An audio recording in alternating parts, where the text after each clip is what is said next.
Hi, everybody. Why don't we have a banner today? That's interesting. Okay. Usually it's the wrong banner, but today there is no banner. So let's see. How do we? But we can't be wrong. Fridays with Sue and Hey. Steph. Hey, everybody. Welcome to Fridays with Sue and Steph. And we've got a snowy day in Cleveland. It's hard to remember what those are like because we've had so little snow, but it's kind of pretty still. Like, Yeah. Still not mucked up by all the cars and everything. Right. Anyway, we're happy to be here with you today, and our topic is like kind of a funny one because the answer is everything. But what about us really bugs our kids? So yeah, I mean the list is so long. So I'm going to start with one that they're right about. Okay. It really bugs my kids when I interrogate them. It really bugs them. And they are very clear about when I'm asking a question and when I am pursuing information like in a different way. Like when I'm chatting and like, how was the show versus, well, who else was there? And who's there? I've never heard their name. And it's mostly like 110% around their friendships. So yeah, they're right on that one. I'm working on it. I try. In fact, I have one kid who will say, yeah, going down that path. One more question. Yeah. Mine is around, I have two, they're going to be closely related, is you never told me that. So like where I've told one child, I'm like, how could I have never told you that? But I've told one, and my parents did it to me, right? Like I've told one child the same, like, you told me that twice. I'm like, oh, so I have said it 3 times. I just didn't say it to each child. That was on my list. It drives them insane. And I get it because I grew up with a family of 4 kids. Yeah. And so that same thing happened. And I felt like when you say to me that you told everyone but me, it means that I don't matter to you. Like, I don't care that 3 other people or 4 other people know it. Like, you didn't value telling me. That's the takeaway. So I get it. And yet I do it. Right. Unfortunately, yes. Okay, here's another one. And this is like, wait, how long do we have? I don't know. I guess we'll see how long people stay on for. Maybe we can go for a while. Go ahead. It really bugs my kids when I can't remember their friends' names. Oh. So on the one hand, I can't ask too many questions about their friends. On the other hand, it shows such a lack of interest that like I can't remember their friends' names, and I can't remember anyone's names anymore. Right. So I thought you were about to say when I can't remember their name. So I was pleasantly surprised by what you just said. Well, that would be another one, calling the youngest child by the dog's name. That one really bugs that one. Yeah. But also, these are legitimate things to be annoyed about, except that we're flawed.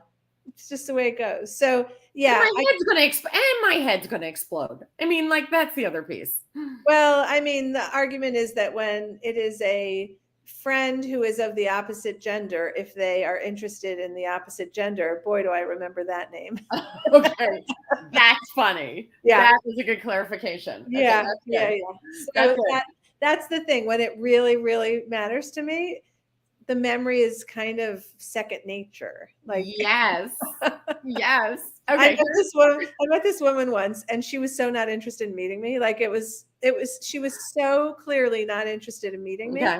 And then she said something, or I said something, and it resonated with her. Somehow we had a place where it connected. And she said to me, "Wait," and I knew that at that moment she was interested in me. And she said, "Oh, remind me your name again." So it's like, it's true. It's kind of like half listening, like you're not all over it. Okay, here's my next one related to the lack of information. So when we're on vacation with, my sister and her family and everybody, the kids always say that we don't share information. They're like, well, no one said like dinner was at this time or we were doing this. I'm like, okay, so here's the thing. You can own that piece, but you also have to own all the times it changes. So like at 3:00 we were doing this, but then all of a sudden we realized, oh wait, we couldn't get I was like, so if you're willing to take, I'm like, you would have to have like a running scorecard to keep track of all of the things. It's not like we we're not keeping it from you. We don't know. But there is this like implied, like we're keeping this deep, dark secret of what we're doing. We're just trying to figure it out because all of a sudden we're like, oh, wait, we need a third car. Wait, we have too many people for 3 cars. Wait, that's not going to work.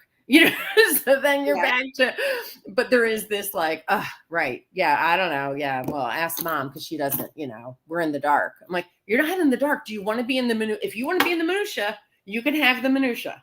No, I don't want that. Okay. So camp and COVID gave me clarity on that one. So camp, I had one kid since she was little, she would ask over and over again when things were going to happen. And then she did the same thing at camp. And we would go spend a week at the camp where my husband would play doctor. And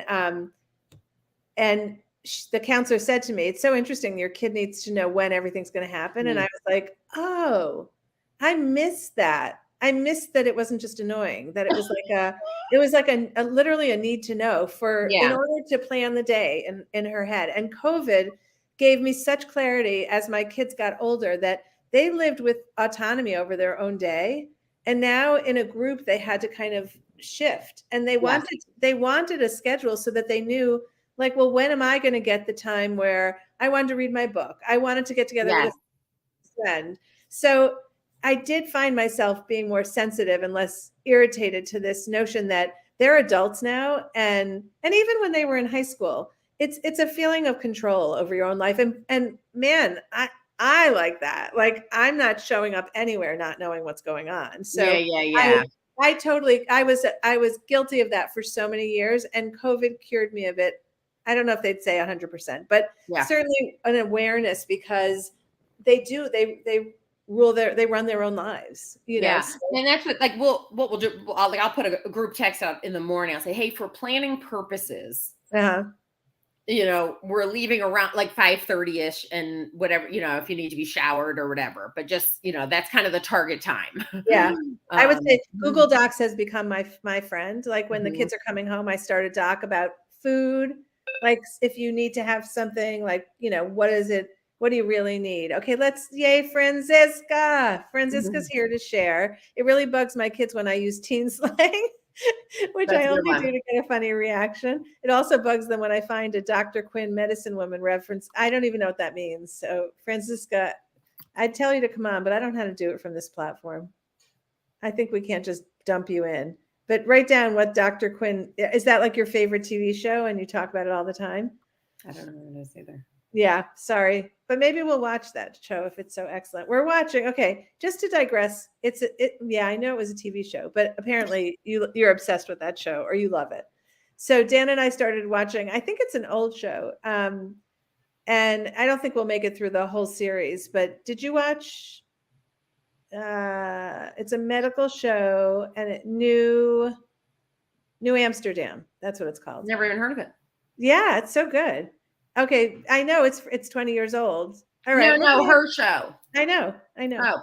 Okay, Franziska, we're going to have to take this offline and have a conversation. We'll get back to everyone. If anyone on here wants to share what bugs your kids about you, we would certainly love to feel like we're not the only ones having this conversation right now. And thank you, Franziska. The teen slang thing, first of all, I use it wrong. So that gets like hysteria. Like when I try to be cool with my kids, it's like, and that used to happen a lot with your teen, where we would hear a story and I would say it to my kids and they're like, nobody is doing that. Totally. Right. Totally. Like, do you know anyone doing the Tide challenge? Yeah. And they're like, no. Exactly. So someone was doing it because it made the headlines of the news, but apparently not my kids. Similar. Oh, here's another one. And this weaves its way into every conversation. This really could, every conversation. When I don't know, 3 o'clock, 4 o'clock, don't have a dinner plan. What's for dinner? That one? Yeah. Yeah. Same thing. Like, what's for dinner? Haven't thought about it yet. Yeah. Okay. You can think about it. Yeah. Right. Again, like, it's that you are thinking about it clearly. Well, I don't know why Jessica thinks she's not allowed to comment because you're not old enough. But sometimes my father will forget he's having a conversation with us mid-conversation. Oh my God, I do that, Jessica. I totally do that. Oh my God, so embarrassing. Yes. Okay, this is my workaround for the other Okay. thing, which my kids don't Wait, watch for it. what? Your workaround for what? My workaround for this thing that really bugs my kids a Oh, lot. okay. I'm pretty tech savvy, but there are certain, I mean, for my age, not for their age, Yeah. but there are certain things that if I've never used them, I'm like a second grader going, but I don't know how to do it. I don't know how to do it. And so the Uber app was something that it was just never mine. It was never like someone else ordered the Uber. And so those kind of things when I say, but I don't get it. I don't know how to do it. Well, and I get this like a little bit of anxiety around it, and it drives my kids crazy. So now I do this. I say, this is going to drive you crazy, but can you humor me and pretend I'm a second grader? And then I get kindness because I've laid it out that I'm an idiot. Like we've all agreed I'm an idiot. And now they can kind of find some compassion. It's the same way as people posting and saying, please give me love, not hate here. Like, Yes. like if the charge is clear, like I am a jerk, I'm an idiot, I have not been the perfect parent. If you lead with all of those things, you could probably get more compassion. All right. Do you have one more to end us with? Give us some teen slang stuff. I don't have any. Are you woke to teen slang? Yeah, that's funny. Used incorrectly. Yeah, I can't come up with one, but I'm sure if I asked them, they'd come up with many. All right. Well, we hope we entertained you a little bit today. And Franziska and Jessica, thank you for joining us. And everyone have a great week. Next Friday, we're on, I believe we're on. Yeah. So we will see you then. Have a good week.